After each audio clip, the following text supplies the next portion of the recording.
Nah, not quite. What's up? Sell my car on Carvana. It's just not quite the right time. Crazy coincidence. I just sold my car to Carvana. What? I told you about it 2 days ago. When you know, you know. You know? I'm even dropping it off at one of those sweet car vending machines and getting paid today. That's a good deal. Oh, great deal. Come on. What's your heart saying? You're right. When you know. You know. Sold. Whether you're looking to sell your car right now or just whenever feels right, go to Carvana.com and sell your car the convenient way. Terms and conditions apply.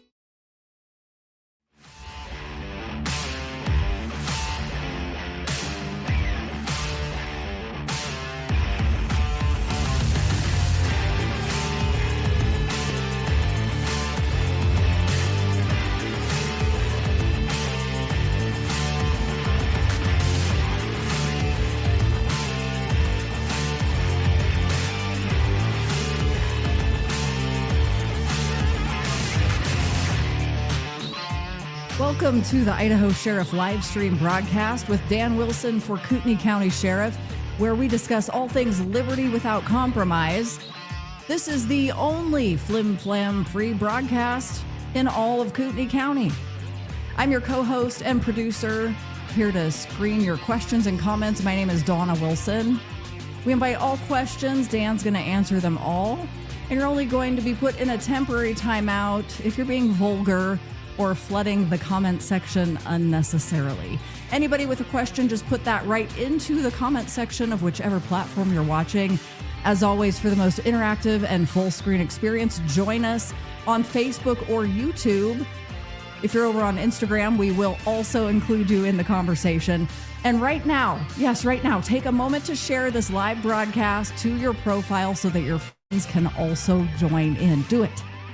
If you're listening back to the Idaho Sheriff Podcast, thank you for joining us. And remember, you can listen and subscribe to our podcast wherever you get your shows. Did you know that Dan Wilson is the only sheriff candidate recommended as the constitutional sheriff for Kootenai County by Sheriff Richard Mack, also endorsed by retired Brigadier General Blaine Holt and former heavyweight boxing champion David Nino Rodriguez? This is Dan Wilson. Good evening. So glad you could join us. Folks in Kootenai County, I'm especially excited to talk to you because we have a little bit less than 50 days between now and the time where we get to make a decision. Are we or are we not going to change the sheriff of Kootenai County? So I'm all for changing the sheriff. I don't know about you. If you happen to be outside of Kootenai County at any of the states surrounding us or around the fruited plains across this great continent, thanks for joining us. We have, as always, so much to talk about. We want to take your questions. I want to take your questions. So, those of you that continually complain all week long in the chat rooms that I don't answer questions, put up or shut up. Ask your questions here right now. We're going to talk about things that are going on in Kootenai County, including Bob's bungling, Bob's untruthfulness, what I'm going to do different. It's going to be one heck of a wild ride. Now, we have 4 dates coming up that I want you to mark your calendars. Well, and here's why these are important. We had some of our team out waving signs downtown Coeur d'Alene today, and they had a lot of good interactions and people who wanted to know more about you and were asking, do you have an upcoming in-person event where they can attend? So we've got some options. Yeah, Thursday on the 26th September, I will be at the Racketeer Cigar Lounge in Post Falls. Yeah, I almost forgot which city it was in. Post Falls. So come on out, share a stick with me. Let's talk about all things liberty without compromise. Friday, 9/27. I'm going to be at Life Public House. There's going to be a fundraiser. I'm a special guest, so looking forward to seeing all my friends down there and new faces. On Tuesday, 10/1, I'll be on Nino's Corner. What's that time? I don't know what the time is. That one, he'll release it when he releases it. No, so it may not be 10/1. We're recording it on 10/1. Nino's, that's David Nino Rodriguez. Nino's Corner. You'll be on his program, and he generally releases those the next day. So I'd look for that around October 1st or 2nd. Yeah.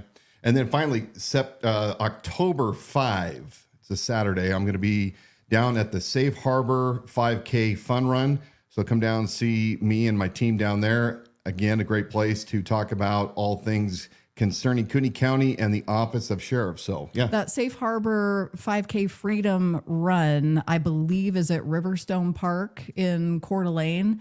And we've got registration information for that available on our Facebook page, or you can just look up Safe Harbor on the internets and find info on how you can register for that race if you want to participate and help support their organization. Yeah, because despite what I can't even talk tonight, as always. Despite what Bob Norris claims that is not happening, he claims that there is no indicators, no evidence of human trafficking taking place right here in Kootenai County.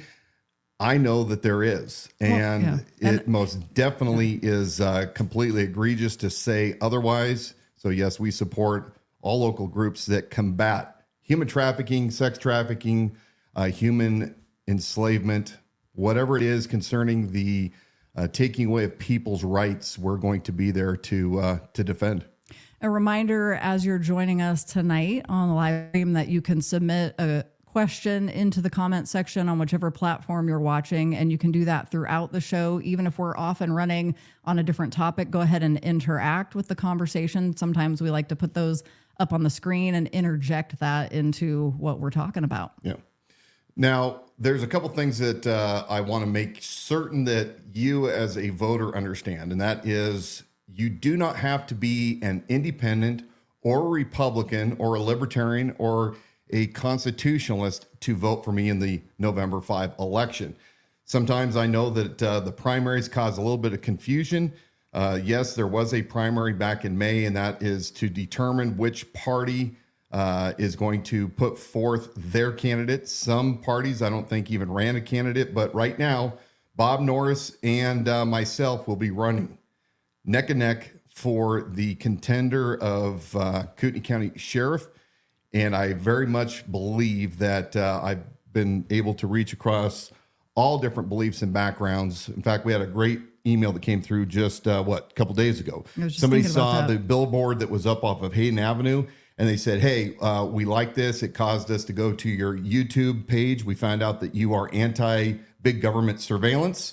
And now I have a new voter of somebody that would not normally vote for a Republican, is voting for an independent guy. I think the idea was she was kind of hung up on the idea of sheriff and just was going to leave it blank. Yeah.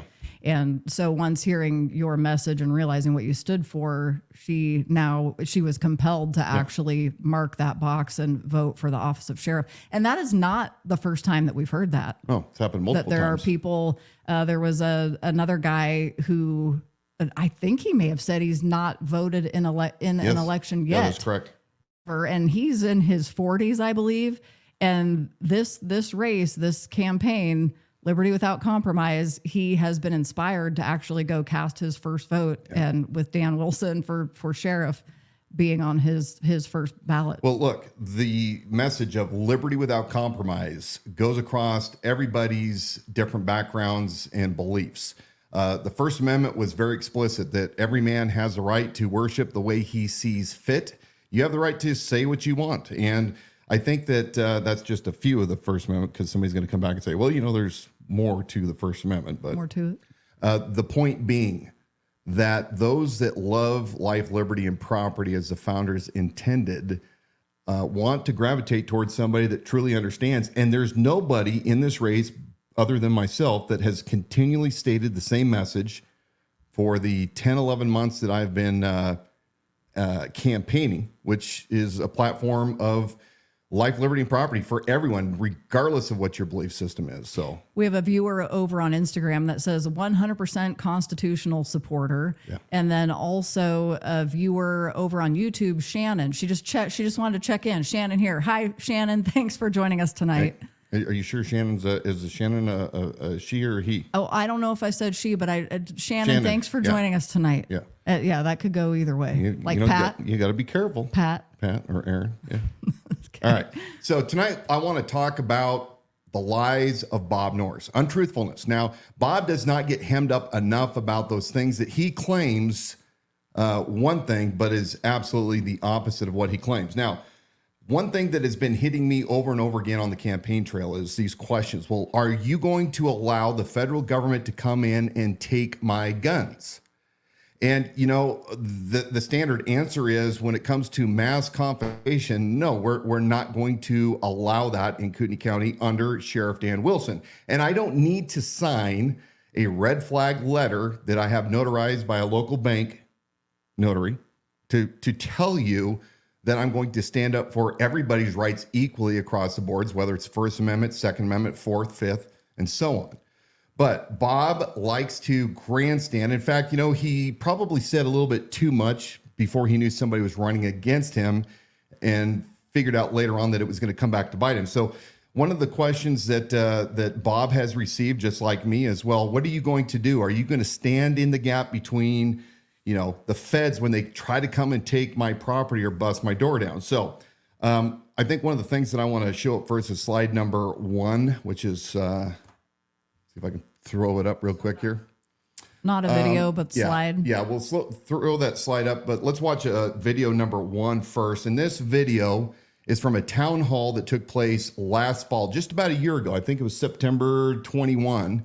And Bob is asked a very interesting question. Let's go ahead and watch this video. We're going to watch a collage of videos, and then we're going to come back and we're going to show you what the truth is versus what Bob is saying. Or protect residents from federal actions that go against state law or infringe on individuals' constitutional rights? Well, obviously, as it pertains to firearms, we are not going to enforce any types of firearms that they want to enforce whatsoever. I have contacted all of our SACs, all of our special agents in charge, and I have asked them if they have an event here in Kootenai County that I would like to participate in this, and I'd like to have an opportunity to review their operations plan and what have you. So it really has to do with, I believe, more firearms.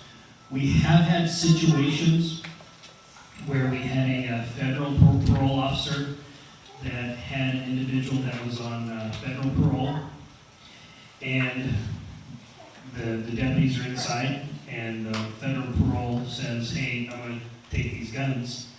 And the deputy said, wait, hold. This is the uncle's house. This guy is just visiting here. The uncle's a hunter. The guns are in a glass case. He is living in a back bedroom that has its own access. I don't think we're going to take any guns today. So then I get a phone call and say, hey, come over here to the location. We got federal here, da-da-da-da. And I said, no, we're not taking guns. And then we didn't take those guns. And the federal probation agent at that time, we spoke afterwards, said, hey, the homeowner has nothing to do with this individual. And he didn't have access to those guns. Those guns were locked away. I see more of those things happening. But I don't see the federal government, but certainly if the federal government were to have an overreach, I believe that the support I have behind me, listen to this. I can be bold in my decision making. So. Okay. So what just took place, in case you came in partially through, Bob Norris is at a town hall about a year ago, and he's asked about, the feds coming in to grab guns. And you just heard him say, well, he had this incident where federal probations was coming in to serve a warrant. And when they got there, the federal agents wanted to take the guy's firearms away. And, some of the firearms were not the suspects, I think it was parolee violator. They weren't all his guns. They were other family members. And Bob got a phone call and he says, we're not going to take those guns away. And so he comes out being the hero. He's going to save the day because, he told his deputies, hey, we're simply not going to do this. So, by the way, all of the videos that we're going to play tonight, as well as the records I'm about ready to show you, including, I'll get to this in a second. Everything that we're going to talk about right now in this segment, we're going to put online on theidahosheriff.com so you can see it in its full glory. And you'll see that we have not edited it in any way to make it look better or worse than what actually took place. So we look at slide or video number 2, And this is setting up, I was in a town hall with the Kootenai County History Club, and I had a lady there who wanted to ask me this question about what would I do, or what advice would I give her if the Federal Bureau of Investigation showed up at her house without a warrant, started banging on her door. Then she's going to go into informing me of what Bob Norris said that he would do. Again, I want you to listen because this is a common theme. Bob has used this example over and over and over again. Take a listen. Okay, I'm going to give you a scenario, and please tell me what you would do as sheriff. Speak up. Just Can't hear you. Stand up. Say I'm home alone. I have a couple of people at my door banging on it, telling me the FBI officers and they want to come in. They have no search warrant. What shall I do? Yeah, I Don't let him in. Right. No, piss off. So that's all you can say. Okay, what if You asked me what I would tell you to do. Yeah. Okay, I'll tell you now what Bob Norris said. He said, you call me and I will get officers out there and they will arrest the FBI. Okay, that's a great story. Let me tell you why that doesn't work. How many of you in this room have Bob Norris's personal cell phone number? Do you have Bob Norris's personal cell phone number? As chief law enforcement officer of the county, it is your prerogative to tell every federal law enforcement agency, you will not do one action in my county, even if it's in the city of Coeur d'Alene or Post Falls, without running it through me, and I'll be the final say as whether or not we're going to honor this warrant. This is again where we're at, right? Where we don't know that every warrant is legitimate. By the time the FBI or any other federal law enforcement agency is at your door, and we've seen them use SWAT teams for extremely low risk situations, it's too late. Best thing to do at that point is to comply and then own them in court. But nobody, if an FBI squad is there to get you, you're not going to get the luxury of making a phone call, because they will break your door down, you will be in cuffs, and you're not calling anybody. That is the reality. Bob Norris is fooling you if he says otherwise. FBI doesn't give you advance notice. So. All right. So that little interaction that took place about a month ago, this lady again said, hey, I'm going to tell you what Bob Norris told me to do, which is, hey, call me. Well, first, repeat what her question was, because I think that was hard to hear. Her question was, she was asking me, well, what would you tell me to do if the FBI came to my house, they were banging on my door, and they did not have a warrant? And I said, well, it's very simple. You don't answer the door. And then she wanted to then tell me what Bob Norris would do, because, she believes that Bob Norris was going to come in and save the day. And she proceeds to tell us that Bob says, hey, they're at your door and they got a warrant. Call me up and we'll come and arrest those federal agents. And that's just simply not the way it works. And as I asked in that audience of about 30 people, how many in that room, many of them around Bob Norris quite often at the different Republican events, how many had his personal cell phone number, and only one hand went up? And I think that was Don Bradway? Yeah. So that's the one I saw. Yeah. Don Bradway, of course, has endorsed Bob Norris. The reality is that you're not going to get any advance notice when the FBI or other federal agencies is coming to serve a warrant. They do it by element of surprise. So it's completely ludicrous. But again, that goes right back to the story that we were, or I guess the video that we were showing earlier, where Bob says, hey, I'm going to be there. Just call me and I'll interject myself. Well, if we look at this records request, slide number 1, the PDF, back the middle of August, I put in a records request, and I'll scroll down to the red line, second page.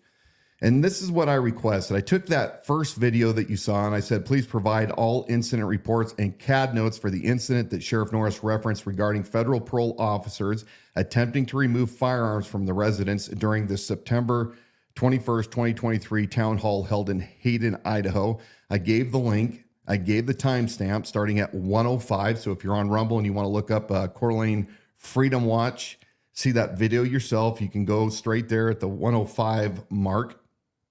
And then I received about a week later a lengthy incident report by the deputy on scene. And if we go down to, I guess it would be page Let's go down to page number 6. The deputy reports all firearms, magazines, and ammunition in the residence were seized as evidence and removed from the residence. Upon further interrogation with the suspect, some of the firearms were registered to other residents of the house, including, they blanked that out. As a result, only the firearms, magazines, and ammunition found in the suspect's bedroom or registered in his name were seized due to the fact that they were in his care and control. And then most importantly, all other firearms were returned to the residence. Okay. We're going to play a video now because I requested the body cam footage from this event. Well, we've already established that this is the event that Bob Norris was talking about in that town hall back September of 2023. We're going to make these documents downloadable, including the body cam footage that we're going to show here in just a second. It's about 5 gigs worth of video.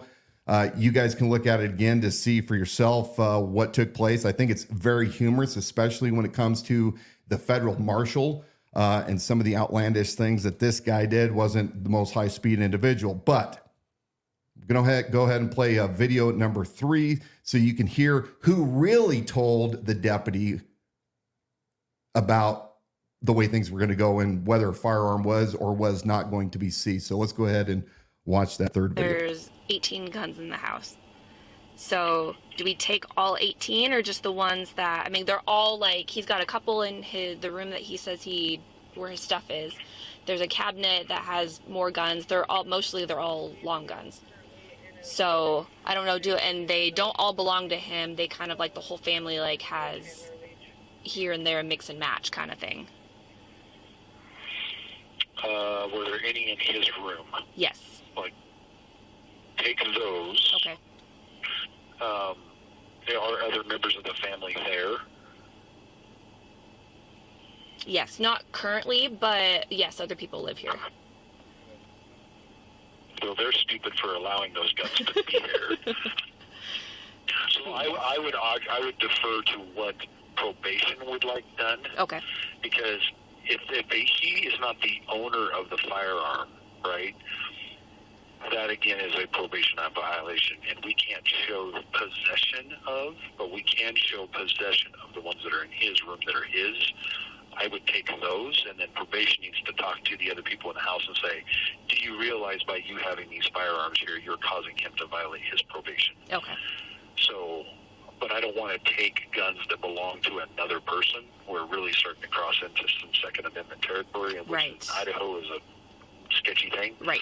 But the ones that we can say are in his room that he has full care and custody of, I take those. Okay. All right, I'm good with that, and then I'll see what they want to do with the rest of them, and then we'll figure it out. Okay. Thank you. All right. So that video was from Deputy DeRue that originally arrived on scene at the request of not federal probation, by the way. So Bob was not even correct. It wasn't federal agents. It was Idaho State probation and parole. And they requested her to come there and help assist. She did. She called the sergeant in charge at the time, her patrol sergeant, Brandel. And Brandel is the voice you heard on the other end of the phone saying, yeah, we're not going to take all the firearms. This is a Second Amendment state. We're not going to cross lines. We're only going to take those that are confirmed to have been in his possession in violation of the terms of his probation. So that wasn't Sheriff Norris, was it? Doesn't seem like there was any mention of Sheriff Norris. He wasn't on the scene. We didn't hear that there was a phone call to him to run it by him to see if the buck stopped with him, or if the people who were being consulted actually knew what the law was and implemented it at that time. So one of the federal agents that was there, singular, at that time was a U.S. Marshal. We're not even really certain how the U.S. Marshal showed up, but he showed up in a little sedan, a little cobalt blue sedan. It didn't look anything like a normal police cruiser, but he was there. He was the one that was contacting the ATF and discussing with the Idaho probation guys And the deputy, he wanted to seize all of the firearms in the house, not just the ones that belonged to the suspect, but also to other family members who were not present at the home at this time. I think it'll be interesting when you watch the video. It's about an hour and 30 minutes long. Some pretty interesting things that you'll see in that video that are not really related to the topic at hand. But Bob Norris did not contact the federal agent, or nor did the federal agent contact Bob in order to find out whether or not he could take those firearms. It was the line supervisor, the sergeant, who didn't even hesitate. He made the right call not to violate somebody's Second Amendment rights. So, yeah, Bob, you cannot take the credit for that. You've been doing it. You finally got caught. We're going to show the evidence so anybody out there that wants to read through it can determine that in none of the police reports, none of the CAD notes, did you ever appear. Nobody thought that you were important enough to write about you in their reports, or you just flat out, like I suspect, you were never there, but you took credit for something that you personally did not do. Now, lastly, I want to play the final video because you're going to hear the federal marshal, the U.S. Marshal, in his own words, describe about how he feels working with the Kootenai County Sheriff's Office. And this kind of fits into the narrative that I've been saying for a very long time. Listen very closely and let's talk about it when it's over. Also, if you're just joining us, you can go ahead and keep putting your questions in the comment section. I see them and we're going to get to them, and we're just going to continue through to the segment. We are getting to you. He's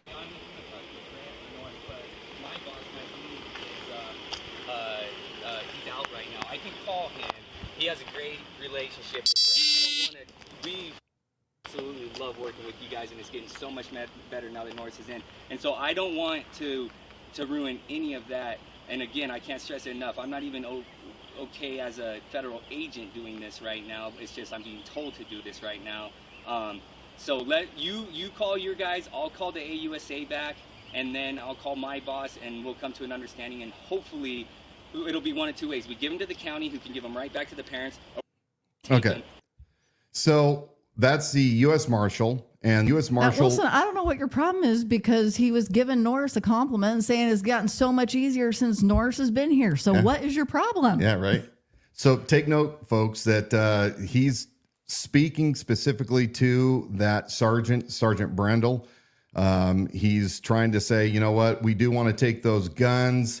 Things are so much better. We have such a great relationship with Kootenai County Sheriff's Office now that Bob Norris is sheriff. Take note of that, folks. I've been telling you a long time that he's way too comfortable with his federal buddies. And then lastly, notice that he says, well, I, as a federal agent, don't want to take these guns. I don't want to, but I'm being told by my bosses, my supervisors, to do so. Kind of sounds like a familiar phrase, especially from the last 4 or 5 years, that all of us Americans have experienced when our rights have been infringed. It's, I don't want to do this, but it's what I'm being told what to do, and I have to obey my orders. Now, one last thing I'm going to say about this before we move on. When the U.S. Marshal first arrives on scene, he's just in plain clothes. He's got his typical belt with a sidearm and extra mags. He's in a T-shirt. When he goes to go back into the house and start seizing the firearms before he got stopped, he actually pulls his gun belt off, puts on a SWAT heavy plate carrier. He makes a mention about, well, you know, if I'm going to start seizing guns, I got to armor up. He puts on his entire battle belt. So he's got drop pouches. He's got, his drop leg holster. It's going into combat mode for this guy, while speed of action, all the other deputies, are like, okay, man, whatever. But the U.S. Marshals, the federal agents that you see running around, I mean, this is what you now can expect right here in Kootenai County. And Bob Norris, as is evident by the federal marshal, says, things are really good now that Bob Norris is sheriff here. I don't know. What do you guys think about that? Actually, let us know what you think about it. Drop it into the comment section. We've got a question from Shannon. I think she jumped from YouTube. Are you assuming it's a she again? No, she jumped from YouTube over to Facebook and said, Shannon and CJ here, and I want us to know, she's female. Hi. So there's a question wrapped up into this from Shannon. Huge supporters and love everything you stand for. Question about a previous podcast about a vetted posse. With having a recent endorsement from Blaine Holt, would your plan include assistance from, and she lists a whole bunch of different resilience or like preparedness groups, with K-Surge being one of them. She said they're both licensed ham radio operators and are curious about participation with your plan, how they might fit into your plan. Look, anybody in Kootenai County that wants to be a part of the Citizens Posse that has any kind of skill set, I don't care if it's digging ditches, I don't care if it's baking, I don't care if you're an electrician or a ham operator, especially ham operators, by the way. Yes, we will have a place for everyone because we need you all so that in a man-made or natural event, you can all come and assist in securing your county. You're not waiting for anybody else to come and do it. You're not waiting for the federal government. We are not waiting for the state government. It is up to us and our family right here in Kootenai County, the citizens who we have so many talented, highly skilled individuals from all walks of life. We have it better than most counties around this great country. So great question. Bailey, thanks for joining us on Facebook. She was dropping in a positive message here. Love you, Dan Wilson. You speak the truth. Can't wait to vote for you. We're so glad you're joining us tonight. And Thanks, if you Bailey. think of some other comments and questions, put them right into the section there. Seth Cole says, why do we not have these deputies protecting their citizens' Second Amendment rights? They work for us. Let's get that idiot out of there. Well, first of all, the deputies that we were just speaking about, not only the patrol deputy, but also the sergeant, we're doing the right things. They absolutely are taking care of the citizens' right, even though, this. And Seth may have jumped in toward the end when you had the federal agent that was in there too. So that could have been a little bit confusing. The troubling part for me was that you have this U.S. Marshal that's there and he's making the statements. Hey, I don't want as a federal agent to do this, but my supervisors are ordering me to, or making me do this. And I don't like those statements. Thank goodness for body cameras. Yeah. Right. Yep. So we have what we have here in Kootenai County is a county commissioner. His name's Bruce Mattare. Special deputy. Special Deputy Bruce Mattare. He was Bob Norris's campaign manager back in 2019, 2020. Must have had a big hand in helping Bob Norris win that election. Well, he colluded with the Deputy Sheriff's Association Political Action Committee and the Coeur d'Alene Press, in violation of SOS laws. So we've been told and have read it in Coeur d'Alene Press article, the day, date, and timestamp on that one, that since Bruce Mattare has received his special deputization, that all special deputies sign a non-disclosure agreement. Yeah. And then we've had Mattare's reassurance because, then they can't talk about what they have access to. He's not at liberty to discuss. I'm not at liberty to discuss that. I have an NDA written about in the Coeur d'Alene Press, direct quotes from Bob Norris himself. And then we've got some confusing pushback from that, where recently in a Board of County Commissioners meeting, Bruce Mattare said, I don't have any non-disclosure with anybody. Yeah. And then that leads you, Dan Wilson, to say, okay, so not all these things can be true. So are we proving that Bob Norris is a liar? Or are we proving that Bruce Mattare is a liar? So you did some digging into this, and I want you to talk to us about that. Yeah, so I want to go to slide number 2. Let's back to the source. The Coeur d'Alene Press, November 18th, 2023, everything about cross-deputizations and special deputizations. And Bob's talking about why he cross-deputizes other law enforcement in the county, as well as special deputizations for those individuals that don't necessarily have any previous law enforcement experience. Kind of like the Baca Tanaka, special reserve deputy program. It seems familiar. Yeah. So Bruce is waxing on about how great it is. Bob says, hey, It means I can talk with him over critical matters relating to the sheriff's office.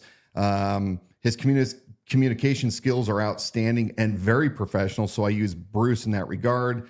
Norris says Mattare advises him on a case-by-case basis about anything to do with messaging, including some news releases. Wonder if that includes the $10,000 bounty against the woman that filed the tort claim. Yeah, he helped put that together. Mattare says his role involves just trying to get it right when it comes to the community and that he has not been paid for his services.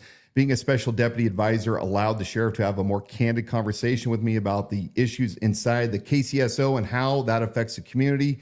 Mattare said in an email to the press, as an advisor and now a commissioner, I recognize the value and importance of maintaining a strong relationship between government in general and law enforcement specifically within our community.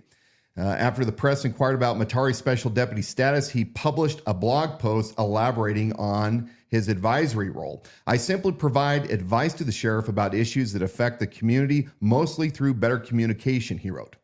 Okay, now Bob Norris says the following. There's nothing top secret about his special deputy role. Why is that my favorite? That is my favorite line every time we read this. I know. It's just so classic. There's nothing top secret about his special deputy role, Mattare said, but he's not at liberty to discuss the details. Special deputies signed a non-disclosure agreement, Norris said. So I thought, well, they can't both be true. You can't have Mattare saying, well, Bill Breezy at a Board of County Commissioners town hall, or I guess it wasn't a town hall, it was a commissioner meeting with public comment. And Bill Breezy was taking him to task over having the special deputization while he sits on the commissioners board and gets to vote on things that, concern the sheriff and budgets. And Bruce Mattare says, yeah, I don't have an NDA. Well, Bob says that all of his deputies, special deputies do, and you say they don't. You're his campaign manager. And by the way, I guess you're the one that gives him the words to use. You help him with messaging. So I did a records request. We go to slide number 3. And my records request, there was 2 of them. And I said, basically for both, please provide the following all non-disclosure agreements, NDAs are equal for the following special deputies sworn on the dates below. I already had this list. I've talked about this list of special deputies. There's about 12 of them. The response I get back on page number 2 of slide number 3. Unable to respond for one or more of the following reasons. Record not known to exist. Now, this same records request and the one for Bruce Mattare that was specifically about Bruce Mattare. We'll go down to the last page. Both of those do not exist. The records don't exist with the Board of County Commissioners. They're not with the clerk. So what is Bob Norris doing? Is Bob Norris being deceitful by hiding these NDAs that he has? I mean, he claimed that he had them back when he thought he was the only one running for sheriff back November of last year. Or is he so negligent, as he is in many of the business aspects of running the sheriff's office, that he doesn't have any of these NDAs with his special deputies? And then that leads us to question, well, he says that some of these special deputies are investigators. They will go and ask questions and investigate things that they were, in another line of work, similar profession, but not law enforcement, and people must answer truthfully. Well, are these people now running their mouths about specific cases? I mean, what gives? Why does Bob Norris continually say one thing when we know for a fact that it's untrue? Why do you think that is? Well, I think you'd have probably certain people deflecting and say, well, this really isn't that big of a deal. There probably was just some confusion about whether or not he had an NDA. And so you're making a big deal out of nothing.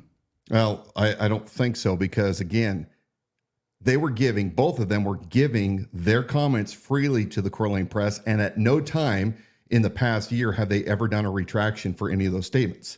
We know that Bruce emailed direct quotes to the Coeur d'Alene Press.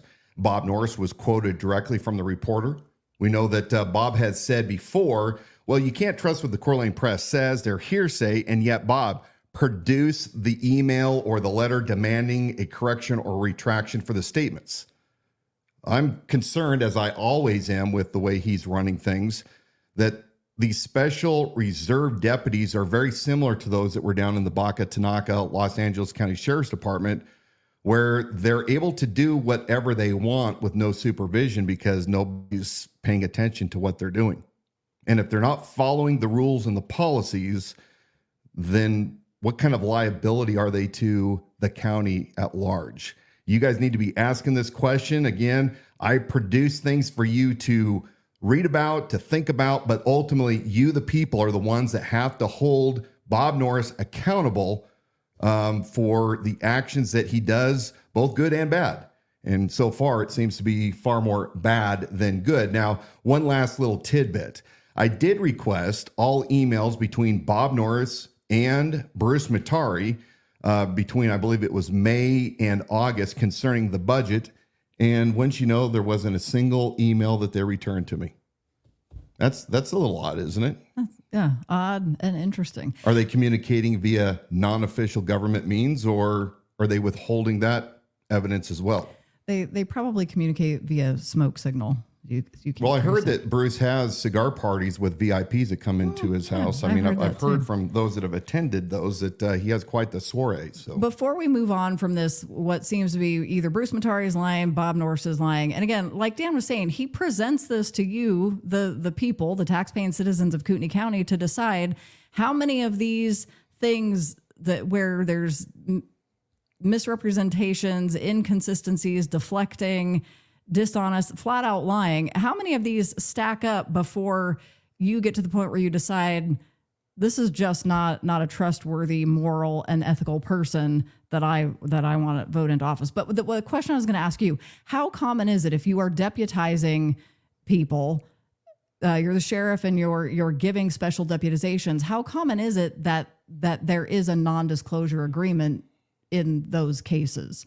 Well, or is there a way to know that? I don't know, because I haven't seen a policy with Kootenai County Sheriff Office. Kootenai County. Yeah. I mean, it's hard to say nationally whether or not that's common practice that there would be. Why, in your opinion, why would there be a non-disclosure agreement in a...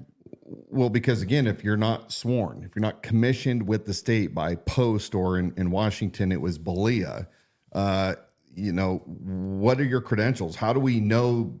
Have you gone through a polygraph? Have you gone through extensive background checks? How truthful of a person are you? If you're slapping law enforcement credentials on somebody by calling them a special deputy without there being any parameters to show what limits that these individuals have to operate under, like those of us that were sworn that understood clearly by policy and by state law what we could or couldn't do, well, I think that it's prudent that you have written policies for those individuals to review and to sign off on, and job description, as well as something that says very similar. If you're working an active case, as Bob has alluded to with some of these individuals, although we really don't know who all of them are, well, these special deputies, what's to keep them from running their mouths and compromising any kind of a case? Or if they come into contact with any kind of privileged information, just because they don't have a log-on access to Spillman or ILETS or NCIC, doesn't mean that they can't still see data. They can't see written, notes or other important documents in the course of their business. And how do we know that they aren't being held to a high standard of not releasing any of that information into the public? And that's the point I'm getting to, is if there's no records exist of non-disclosure agreements for these special deputies, then what is the assurance? I mean, if they're privy to sensitive and or confidential information, it just doesn't seem logical that there isn't some kind of a forcible agreement in place. Yeah. We need to get to some questions. We've got Sarah over on Facebook wants to know, has Bob Norris responded to your request for a debate? What happened to all that? I'm so glad you asked that question, Sarah. No, Bob Norris cowered out.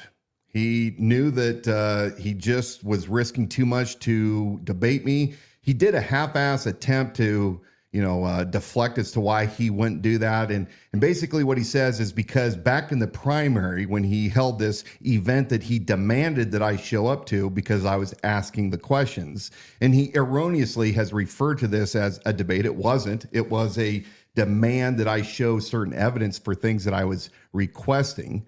Well, he says that until I apologize and or bring the evidence of those allegations, like Bruce's special deputization and access to privileged information, and Bob's $187,000 a year disability retirement from Los Angeles County Sheriff's Office, where he has not provided any of the work restrictions of his settlement or what his true injury is. Well, he says until I come and square the board on that, well, he refuses to debate. And I'm thinking, well, a debate as we laid out and then we sent to not only Legacy, but alternative media was very specific. We want a format that is recognized by the Federal Election Committee, and that sets the parameters for venue, moderators, questions, conduct.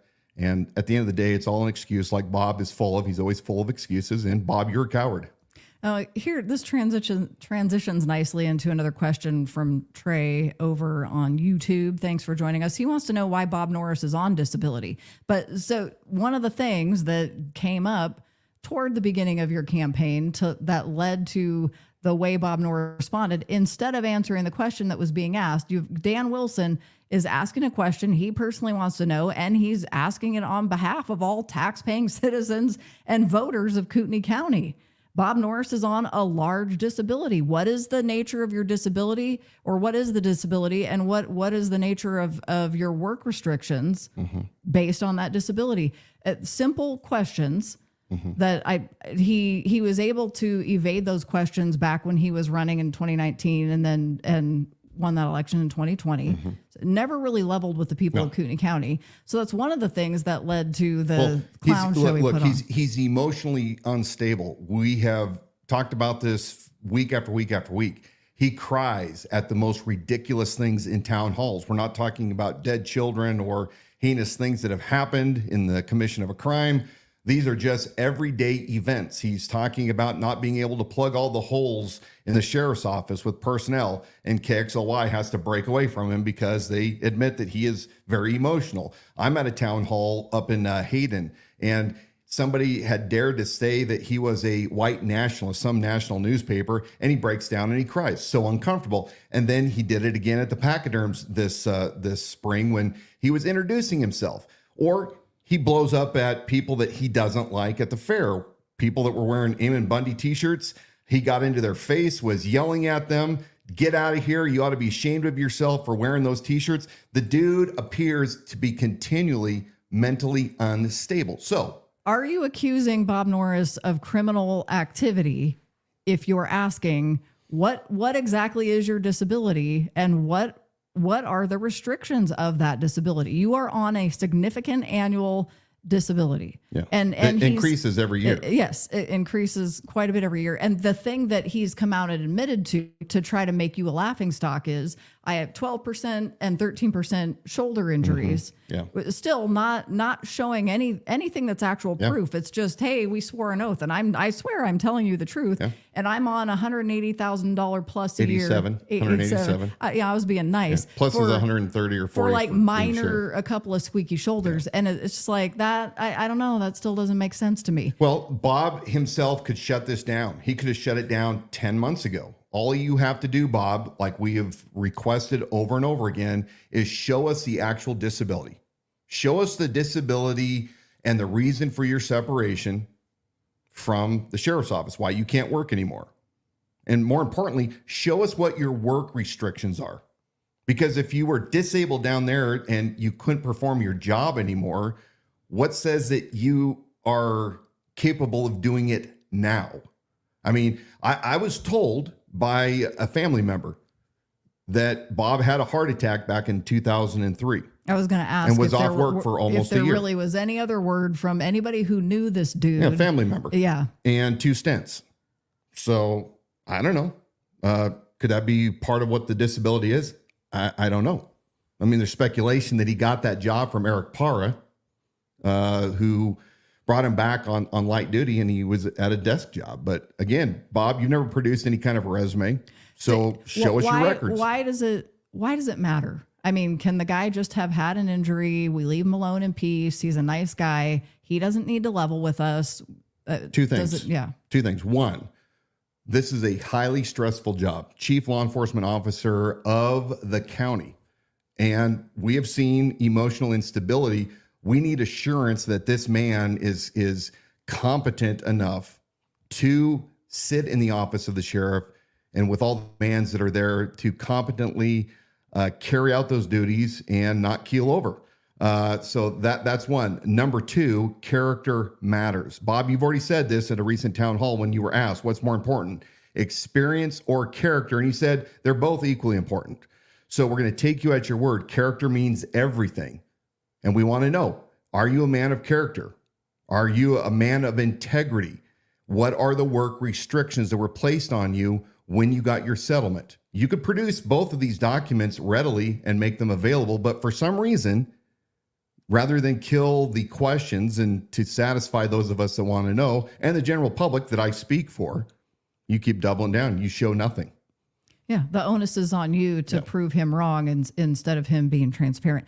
JT Ford over on Instagram. JT. He adds this, and this, again, this is just, we're just sharing here. When surmising that when Norris was granted a service-connected disability pension, he was deemed unable to meet the minimum standards of the LASD. Yeah. Point of interest, that's something we're sharing. Outstanding. Thank you, So brother. if you questions and comments, put them into the comment section. We still have time to get those in and get them over to Dan.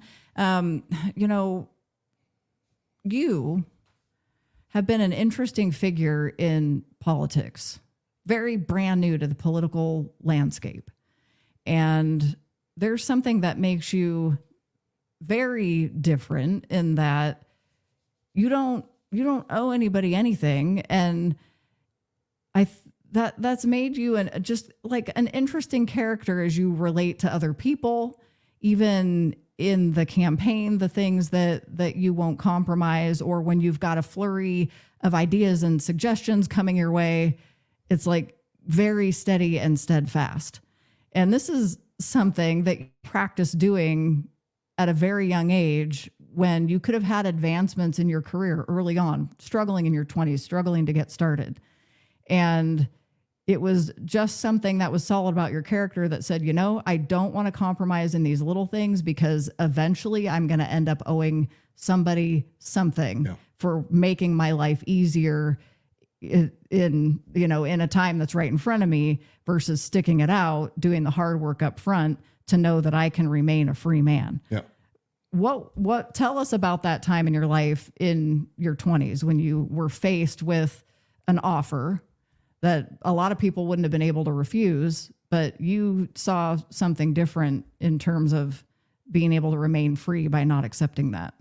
Well, at a very early age, my dad encouraged me and helped me develop my own code. Those rules that I have lived by my entire life, all the way from grade school to now almost 5 decades. And when you have a code that you live by, it's your system of beliefs and your creed, and you practice it all the time in the smallest things, it helps you be resilient despite the opposition that comes your way in huge waves. Sometimes they come crashing down on you. But yeah, what you're alluding to is early on, and I shared this with you not too long ago.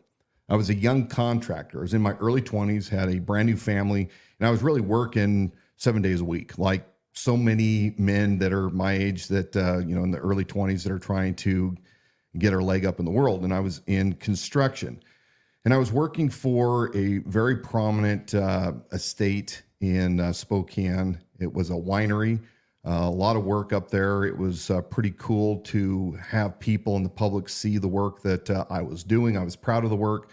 The owners were extremely gracious to me, gave me a lot of work over the years. But one day I was invited to a party where the owner had assembled a lot of who's in the community. And we were there at a steak dinner, and wine was flowing, and all these bigwigs were touting all their greatness and how much that they were worth and all their accomplishments. And the client of mine who owned this establishment, he says, hey, I've been thinking I would like to buy your company. I know that, you're still struggling, but, I'll take over your company and you come work for me. You do all my projects. I'll buy you a brand new truck. I'll make certain you have tools. I'll get you whatever you need. You come work for me and you won't have to worry anymore about work. And I knew right then and there that if I did that, I'd be compromising something. I'd be compromising part of my code. I had to do things by myself. I had to do things the tough way. I couldn't cut corners. I had to see the tough times through in order to establish the organization that I had envisioned all those years ago and have finally realized many, many years later. But that taught me something very valuable and important, which is you can't expect to get rich quick. You can't expect to not run the crucible. I'm reminded of a verse, the furnace for gold and the crucible for silver, but the Lord tests the hearts of men.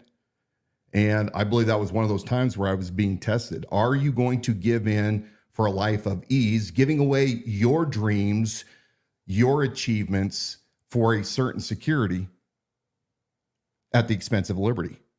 And I think that going forward from that point onward, I realized, and I've never forgotten it to this day, be very, very wary of those that will come into your life to strike a deal, that will try to whisper that, we can make life easier for you if you just give a little bit of yourself.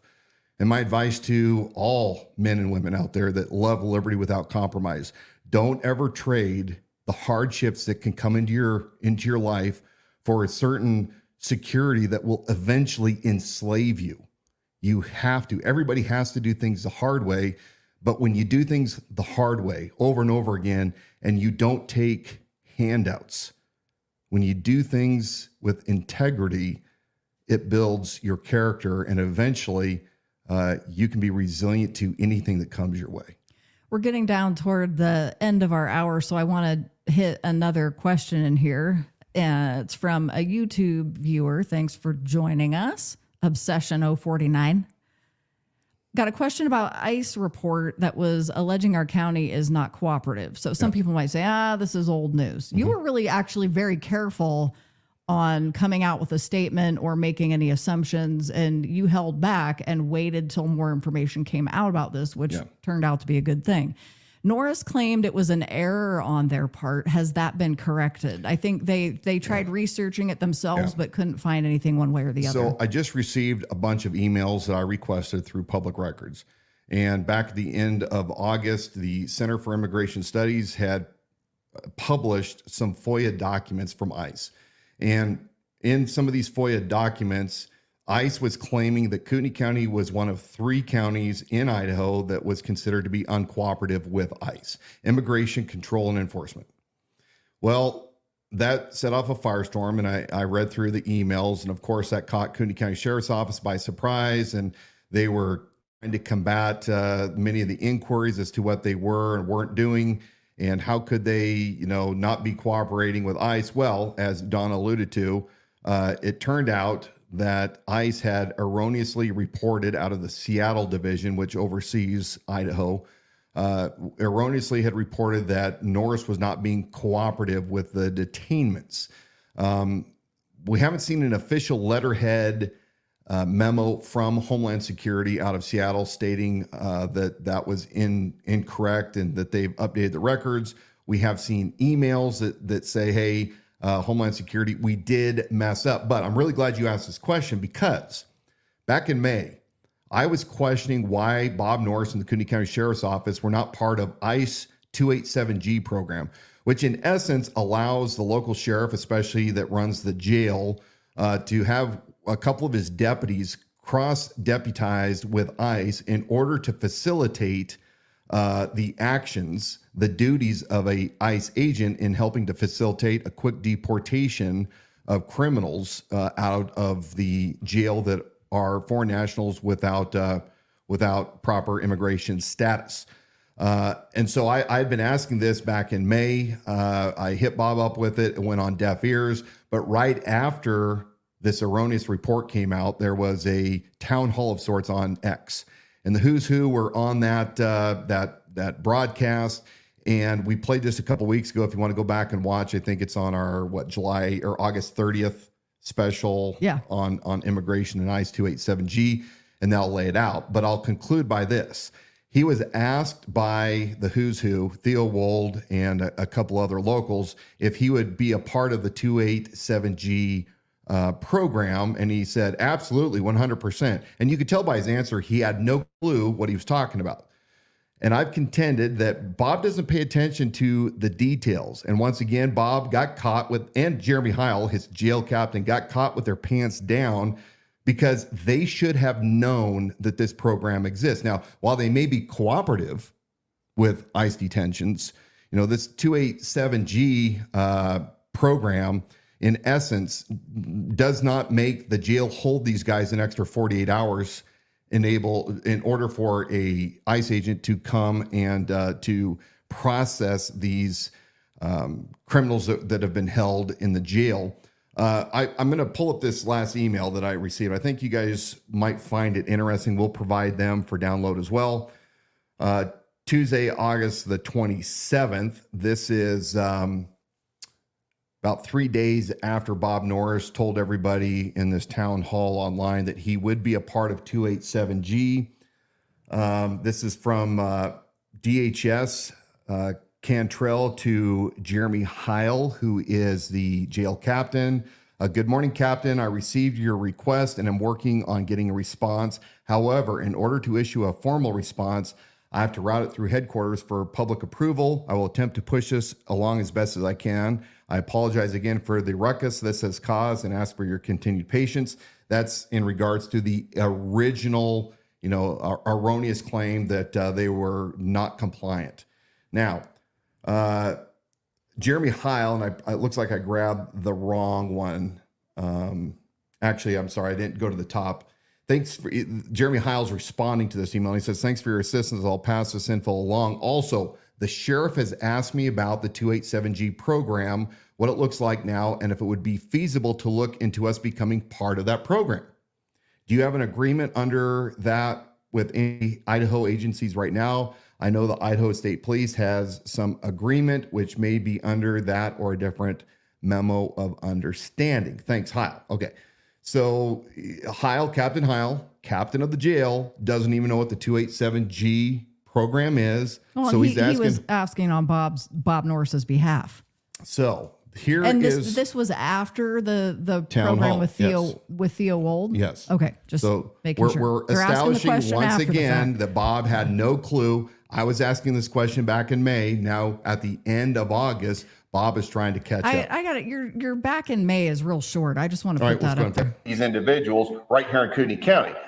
But remember, through all this, Bob, when you weren't concerned about the immigration issue and you told those feds that you weren't going to provide a task force member, well, why weren't you part of the ICE 287G program? I said it, Bob. ICE 287G. Yeah, so we were asking the question. I was asking the question back in May. Months ago. Why aren't you part of this? Pants around ankles. He gets asked the question. 100%. Absolutely. When do you know Bob Norris is lying? When he says, absolutely, 100%.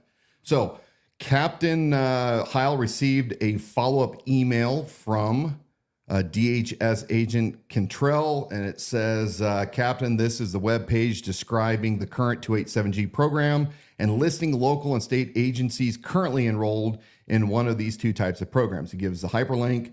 If interested in becoming a law enforcement partner under the 287G program, state and local law enforcement agencies may contact ICE, and he gives them a contact page.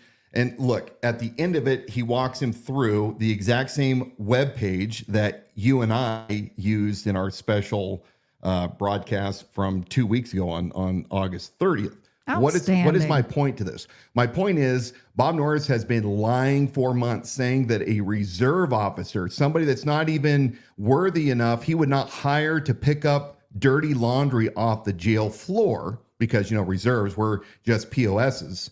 We don't have anything to offer. And you have to trust a 30-year lawman. Well, this 30-year lawman has proven over and over and over and over again that he's actually an incompetent boob. And that a reserve officer was smart enough to figure out that Kootenai County wasn't participating in this 287G process and should be doing it. But, the 30-year lawman, the chief law enforcement officer of the county, along with his high-speed, low-drag jail captain, Heil, none of those two knuckleheads were able to figure out the obvious. So don't be fooled. Just because Bob put 30 years in doesn't mean that he understands how to ask the questions, how to think outside the box, and run an agency effectively. Yeah, I think having other life experience and other professional experience lends itself quite nicely to that office of the sheriff, and we can talk further about that. We're to the end of our hour. I do want to ask one more question. And just to remind everybody, if you didn't get your question in tonight, we're here every Wednesday night at 7 p.m. That's the bare minimum, because we're going to increase these live stream broadcasts to probably a couple times a week. But for sure, you can join us next Wednesday, 7 p.m., and continue in on the discussion and come up with your questions. We want to hear from you. Before we head out tonight, why in the world did some people here in Kootenai County, in what is a largely conservative county, and here the grand old party, why did they lose their minds when you entered into this race for sheriff? Is that too much to get into at the end of the hour? Well, I think we have a great article. Why did they lose their minds? At least a teaser. Yeah. Look, the oddest thing for me entering this race was in the very beginning, before I even started laying out policies, I was attacked by these so-called conservatives in the community that claim that they hold the same values. And in reality, the comments were being made, Bob doesn't need to be replaced.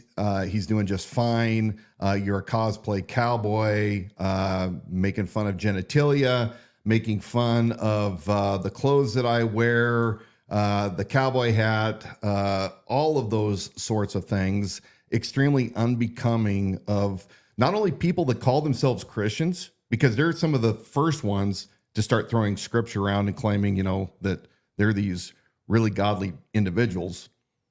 And they're saying pretty heinous things, including this disabled bro that is in a wheelchair, and he talks about sex an awful lot. Yeah. Way too often. And not a one of the people that have been the most vile and vicious have ever come to an in-person event. If they had, they want to make fun. They want to make fun of a t-shirt or a belt buckle or a hat or, like you said, physique, or that you're the persona, create a persona about you that they flat out said you're a liar, you're a fool, go away. I can't wait till this is over. Not any one of them have bothered to come to an in-person event. Wouldn't it make a whole lot more sense if you just hey, I want to be an informed voter. These are the same people that claim I want to be an informed voter. Then go ask legitimate questions. Say, I don't even want to be disrespectful, but I'm just not certain about what seems to me to be a lack of qualifications. That really makes me nervous. Talk to me about what are you thinking? But those aren't the questions. In cop world, we call that a clue. So when you have those that profess to be part of Republican Party that, supposedly believe in Republican values and the form of government that we have here in America, and they act like this, when they send proxies to come and tell me not to run, that's a clue. What do these people all have in common? What do they all stand to lose? That's the question that we should be asking. There should not have been the hostility. They claim that, it's been nothing but throwing mud. Well, you have to show the differences between the candidates.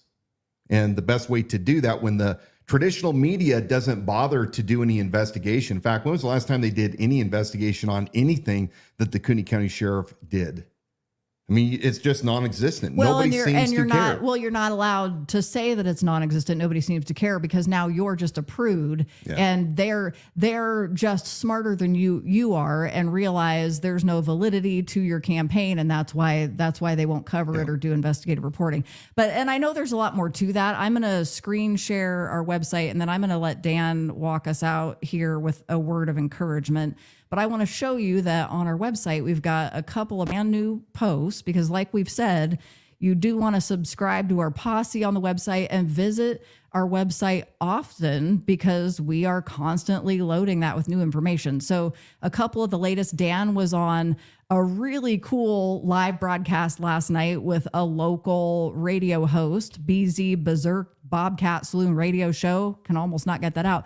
But if you want to know, step number one, get to know who Dan Wilson is, his values, his character, his frame of reference for what's going on worldwide, nationally, and how that relates to Kootenai County. This is a great broadcast that's fun, great interaction that happens there, and that link is on the website. And then you'll also see here, and this comes back to what we were talking about with Kootenai County local conservatives, GOP, they're desperate. It seems like they're desperate to hang on to their power. And we've got a great write-up on the website here with a bunch of links to information to back up some of what we're saying and the questions that we're asking. So make sure you visit the website at theidahosheriff.com. I had another question earlier in the hour. How do I get Dan Wilson lawn signs? Can you tell us real quickly where people can go to pick those up? Two places, and soon, actually, I didn't tell you this, a third place tomorrow. Expanding. If you are in the Rathdrum area, Westwood Guns carries the signs. They are at Highway 53 and 41, where they intersect right there on the southeast corner.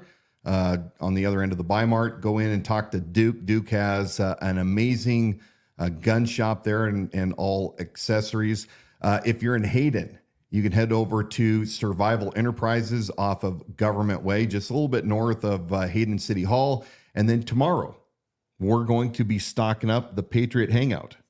So right across from Costco, Mike McCord and Mike, of course. I think that I'm so slow on my sound effects.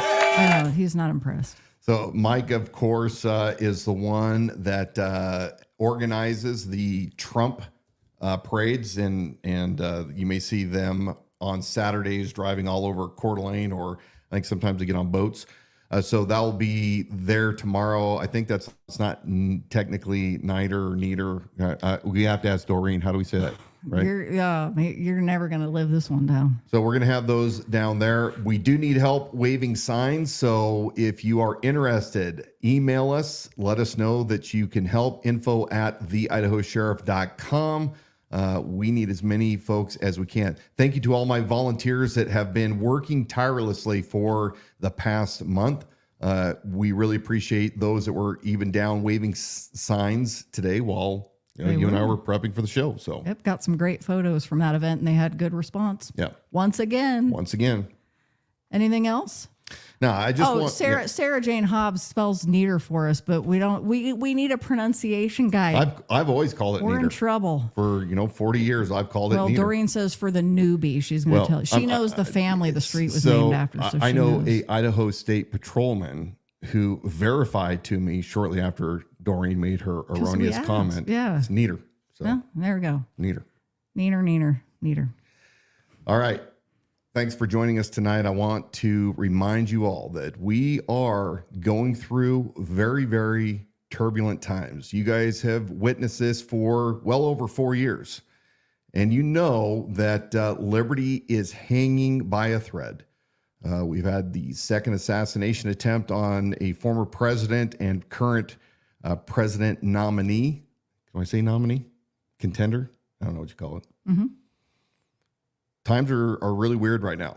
And while it's extremely tumultuous at a national and an international level, remember that we need to be keeping our county vigilant when it comes to looking around the environment, seeing what's going on, and not taking for granted that just because you live in a very safe red county, that bad things can happen here. So remember to stay vigilant, be watchful all the time, take care of others. And now is the time to reach across the aisle to anybody that is not a Marxist. If you believe in life, liberty, and property, the Bill of Rights, let's be citizens together, not global citizens, but, fellow neighbors. Love your neighbor as you would, love yourself.